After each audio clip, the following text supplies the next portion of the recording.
여러분 안녕하십니까? 오늘은 예언서 31강 미가 마지막 네 번째 강좌입니다. 제목은 칼을 쳐서 보습으로 라는 유명한 미가의 평화의 노래를 중심으로 말씀드리겠습니다.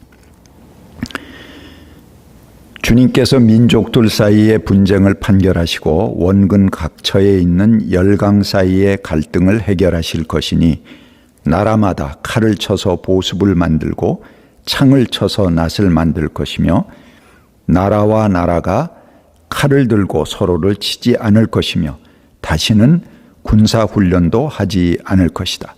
미가서 4장 3절의 유명한 말씀입니다. 이 말씀은 폭력과 전쟁이 없는 세상, 군대가 없는 세상을 노래합니다. 전쟁과 폭력은 금지돼야 합니다. 내 생명을 유지한다는 것은 양보할 수 없는 최후의 기본적인 권리입니다. 서구 사회에서는 이러한 권리를 가장 소중하게 생각합니다. 그래서 개인은 체제나 질서에 대해서라도 거기에 저항할 수 있는 권리가 있습니다. 그리고 혁명권, 시민 불복 정권을 가질 수 있는 것이 민주사회의 기본입니다. 이것이 개인이 갖는 기초적 권리로 보장됩니다. 서구 철학자 칸트는 그의 영구 평화론에서 국제 간의 영원한 평화의 구상을 펼쳤습니다. 거기서 그는 이 개인과 마찬가지로 국가도 하나의 권리를 갖는다는 것을 말합니다. 그는 모든 국가는 하나의 도덕적 인격체처럼 존엄한 주체로 존중되어야 한다라고 말합니다. 국가는 토지나 물건처럼 사고 팔거나 합병의 대상이 될 수 없다. 힘이 센 국가가 자기 마음에 들지 않는다고 하여 약소 국가를 침공하고 짓밟을 권리는 아무에게도 없다. 국가는 자신을 제외한 누구의 명령이나 지배의 대상이 되어서는 안 된다라고 말합니다. 개인의 인격이 존엄하듯 국가도 국가 간의 존엄한 집단적 인격의 주체라는 것입니다. 그러기에 그 존엄성이 지켜져야 하는 것입니다. 또 그는 상비군의 영원한 폐지, 전쟁을 위한 국채 발행의 금지, 모든 국가는 다른 국가의 체제와 통치에 폭력적으로 간섭해서는 안 된다는 내정 불간섭의 원칙, 그리고 불가피하게 전쟁을 하더라도 지켜야 할 도리가 있다는 것을 밝힙니다.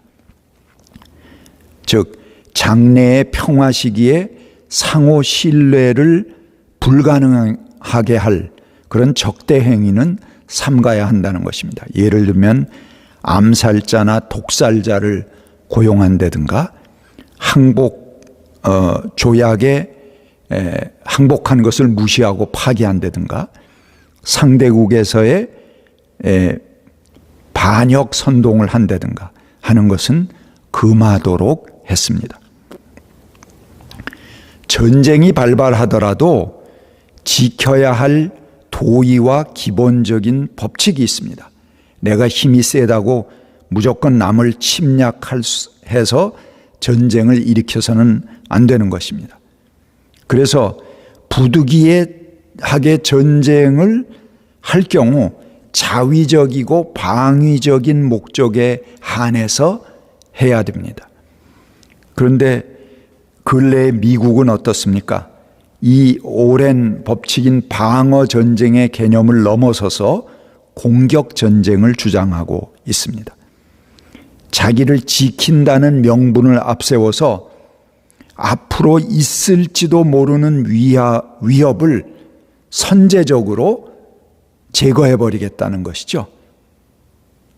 이런 선제적 전쟁론은 히틀러 시대에나 통하던 억지입니다. 이제까지 동서양이 쌓아온 인류의 고상한 정신을 송두리째 뭉개버리는 것입니다. 아니, 나를 칠지도 모른다는 것을 도대체 증거 없이 어떻게 사람들에게 입증하고, 그 말은 뒤집어 얘기하면은 내가 치고 싶은 놈은 언제든지 친다는 말 아니겠습니까? 침략을 합리화하는 것입니다. 칸트는 영원한 평화를 위해서 국제연대 연합기구를 구성했습니다. 그래서 국제연합이나 제1차 세계대전 후에 국제연맹 등이 바로 이런 사상가들의 제안 아래서 진행되었습니다. 칸트의 구상을 받아들인 것이죠. 그래도 제2차 세계대전 이후에 비록 미국의 주도 아래서 진행되었지만 세계 평화를 유지하는 데 이 국제기구들이 기여했습니다. 그러나 트럼프 집권 이후에 미국은 국제기후협약을 깨버렸습니다. 그리고 어린이 인권을 보호하는 유네스코에서도 나와버렸습니다. 최근엔 세계보건기구까지 탈퇴하려고 하고 있습니다. 이런 미국의 독주와 오만 앞에서 유엔은 이제 원인 무효가 되어가고 있습니다. 지금은 오히려 미국을 위한 미국의 기구처럼 움직이도록 강요하고 있는 것입니다. 전쟁은 다른 나라를 부정함으로 자기를 긍정하는 행위입니다. 하지만 평화는 다른 나라를 인정함으로 자기를 긍정하는 행위입니다. 미간은 군사훈련을 하지 말라고 합니다. 군대를 폐지하고 상비군도 완전히 없애라고 합니다. 다른 나라의 상비군은 항상 서로에게 끊임없는 위협이 되며 군비 경쟁을 부추기게 됩니다. 선제 공격을 합법화하려는 시도는 뒤로 밀어놓더라고 하더라도 본래 방어적 전쟁이라는 개념도 성립하지 않는 것입니다. 있을지 모르는 적의 공격에 대비하려면 항상 상대보다 우수한 최첨단의 무기로 무장해야 됩니다. 그러다 보면 결국 군비 과잉 지출이 일어날 수밖에 없습니다. 가상의 상황이 아니고 이게 예상하는 그런 이게 가상의 상황이죠. 예상하는 그런 적의 공격에 대해서 철저히 준비하려면은 아주 무한한 군비 경쟁이 될 수밖에 없습니다. 실제 전쟁이면 그만큼 예비하면 되는데 이게 가상을 대비해서 준비해야 되니까는 너무 자기가 할 수 있는 능력을 벗어나서 굉장한 최선의 군비를 갖춰 무장을 갖추어야만 되는 것이죠. 이것은 이런 적대감을 유지한 채 누리려고 하는 평화는 아주 높은 고비용을 치르게 됩니다. 그래서 결국은 이 고비용의 평화보다는 그냥 단기간 전쟁을 하고 말자 이렇게 선택하게 된다는 것이죠. 그래서 방어적 전쟁이라는 개념이 그것도 성립하지 않는다는 말입니다. 두 번째는 4절의 말씀입니다. 자기 포도원과 무화과 나무 아래서 평화롭게 살 것이다 하는 미가의 구상입니다. 자기 포도원과 무화과 나무 아래서 살아간다는 미가의 평화 구상은 구약시대 전반에 걸쳐서 가장 이상적인 세상을 묘사하는 관용구가 되어버렸습니다. 그래서 예언서나 시편에 아주 자주 나타납니다. 이 말씀은 전쟁의 근본 원인이 탐욕과 욕심에 있음을 간파하는 것입니다. 그럴듯하게 꾸며댄 명분 뒤에는 결국 남의 것을 공짜로 탈취하려는 약탈의 마음이 도사리고 있다는 것입니다. 그래서 각자가 자기 포도원과 무화과 나무 아래서 산다는 것은 앞서서 언급한 군사 분야의 평화 구상과 비교하면 좀 엉뚱할 수 있습니다. 그러나 오히려 아주 근본적인 그런 전쟁의 위협을 방지하는 해결책이다라고 미관은 제시하는 것입니다. 단지 전쟁이 없는 평화는 진정한 평화가 아닙니다. 사륙행위의 부재 상태, 이것은 소극적 평화의 개념입니다. 하지만 이것을 넘어서 사람과 집단 사이에 진정한 통합과 화합, 상생을 이루는 일이 우리가 도달해야 될 적극적인 평화의 개념입니다. 남의 것을 탐내지 않고 자기가 가꾼 것으로 만족하는 사회야말로 적극적인 평화로 나아가는 기초입니다. 저마다 자기 포도원과 무화과 나무 아래서 살게 되는 사회적 이상으로부터 진정한 평화는 출발합니다. 이 말씀을 조금 더 심오하게 들어가 보면 모두가 자기 땅을 소유하고 부재지주를 허용치 않는 사회를 그린다고도 볼 수 있습니다. 돈 욕심에 특히 땅이 투자의 제1 원인이 되는 우리 한국과 같은 사회에서는 자본가가 땅을 무한히 사들입니다. 그래서 실제적으로 경작하거나 활용하지 않는 토지가 많습니다. 이런 토지는 무겁게 세금을 부과해서 실제로 땅을 경작하고 활용하는 사람들이 쓸 수 있게 해야 된다. 그래서 땅을 소유하고 있는 것 자체가 부담이 되도록 토지 보유세를 부과해야 된다는 그런 논리를 펴는 분이 있죠. 헨리 조지의 사상입니다. 우리나라는 대천덕 신부 같은 분이 그런 사상을 이어서 주장하셨습니다. 그렇게 될 때 땅은 실제 경작하고 그 땅을 사용하는 사람들이 소유할 수 있게 된다는 것입니다. 그러면 땅의 고른 성장이 일어나게 됩니다. 그리고 왜곡된 소유 구조를 개선할 수 있게 된다는 것이죠. 이를 현대 산업 사회에 적용해 봅시다. 한층 더 좀 깊게 들어가 보면요. 모든 사람이 자기 삶의 생산 기반을 갖추는 이상사회를 그린다고 볼 수 있습니다. 현대 산업사회의 모순은 부재지주가 땅을 소유하는 모순과 마찬가지로 소유와 노동이 분화된 것이 근본 모순입니다. 이 자본주의 사회의 최고 모순은 자본가가 자기 재산의 증식을 위해서 노동자들을 도구처럼 사용하는 것입니다. 이는 경제적으로 보면은 재화의 소유와 노동이 분리되어 나타나는 모순입니다. 이를 극복해 보고자 사회주의 혁명이 일어났습니다. 그런데 이들은 노동자, 농민의 손으로 모든 것을 되돌리자라고 혁명을 했는데 그 결과가 어떻게 됐습니까? 모든 재화를 국유화하고 그리고 계속 그 상태를 유지하기 위해서 감시하고 감독해야 되니까 관료들을 자꾸 나갔습니다. 그래서 자본가를 대신해서 관료가 민중을 지배하는 그런 관료 사회를 만든 것입니다.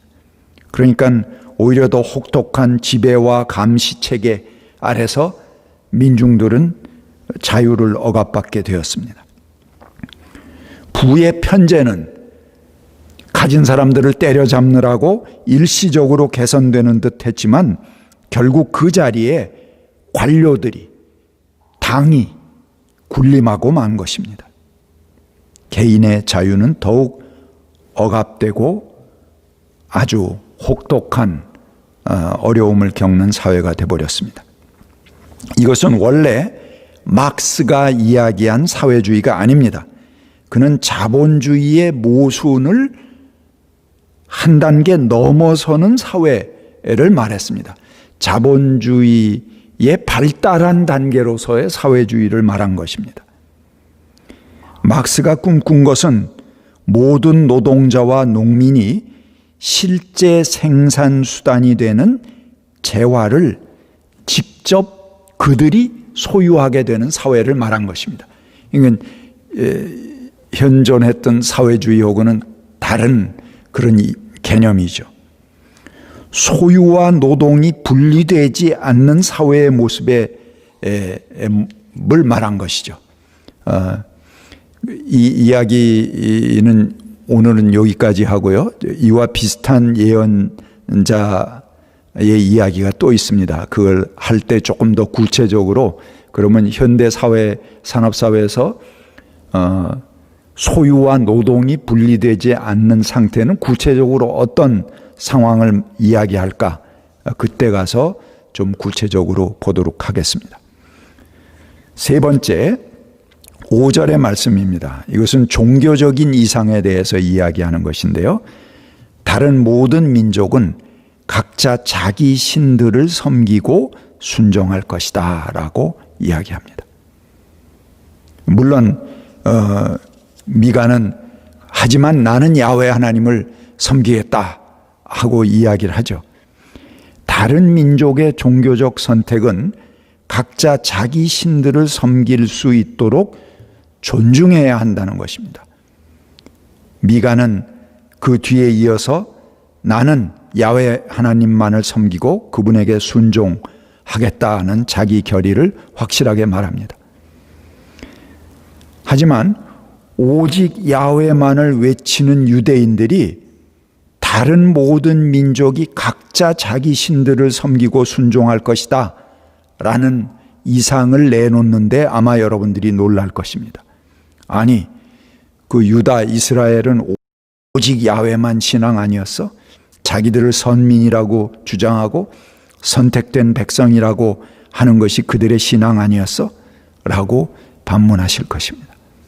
그런데 이 고트발트라고 하는 구약학자에 의하면 이 선민, 우리가 선택받았다, 그리고 오직 야훼만으로 하는 그 신앙은 남들이 다른 나라에서 이루지 못한 평등 사회를 그들만이 이룩한 그런 역사적 경험에서 왔다는 것입니다.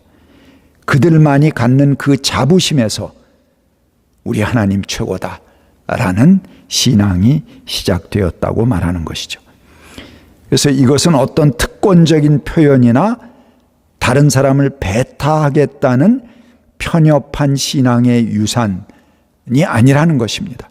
그것은 자신들이 이룩했던 특별한 역사와 분리해서 단지 그 문자의 뜻으로만 이해한다면 예수 때의 유대인이나 바리새파 사람들이 그랬듯이 단지 남을 멸시하는 특권이고 독선과 오만으로 나타나 버리고 말 것입니다. 오직 야훼만의 신앙을 전투적인 배타성으로 알고 나와 다른 남을 공격하고 정죄하는 열정으로 이해하는 것은 하나님과 기독교 신앙에 대한 무지에서 오는 것입니다. 이는 선교가 아니라 기독교를 저급한 사이비 종교로 전락시키는 것입니다.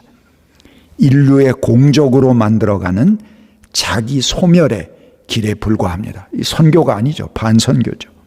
만약에 그렇다면. 인간이 살아가는 삶의 전 영역에서 하나님의 통치가 이루어지게 하는 것이 바로 선교의 목표입니다. 야훼 종교는 우리가 사는 모든 삶에서 야훼의 의로운 통치, 즉 하나님의 정의롭고 공평한 뜻, 그 평등한 뜻이 이루어지게 하자는 것이 야훼의 선교의 본 내용인 것입니다. 내가 소중하게 생각하는 종교라고 해서 남에게 강요할 권리는 없습니다. 기독교인은 마치 이러한 강요를 선교적 열정이라고 생각하는 것 같습니다. 그러나 그런 독서는 오히려 선교의 장애가 될 뿐입니다. 아무도 남의 마음을 강제로 열어제낄 수는 없기 때문에 그렇습니다. 내 아버지가 좋다고 해서 내가 동네 아이들을 다 불러 모아놓고, 야, 내 아버지가 너무 멋진 분이다, 아주 훌륭한 분이니까 너희들도 이제부터는 모두 내 아버지를 너희 아버지라고 불러라, 그리고 너희들 각자의 아버지는 잊어버려라, 이렇게 이야기한다면 되겠습니까? 미가는 그런 폭력적인 주장을 하지 않습니다. 단지 자기의 신앙을 밝힐 뿐입니다. 그건 자기의 권리죠. 자신의 믿음이 확실하다고 하여 남을 무시하고 자신의 신앙적 선택만이 절대적이라고 하는 것은 칼을 쳐서 보습을 만드는 야훼의 평화를 거스르는 선택입니다. 더불어 함께 가고자 하는 평화의 마음이 기독교 선교에서 우선되어야 하는 원칙인 것입니다. 감사합니다.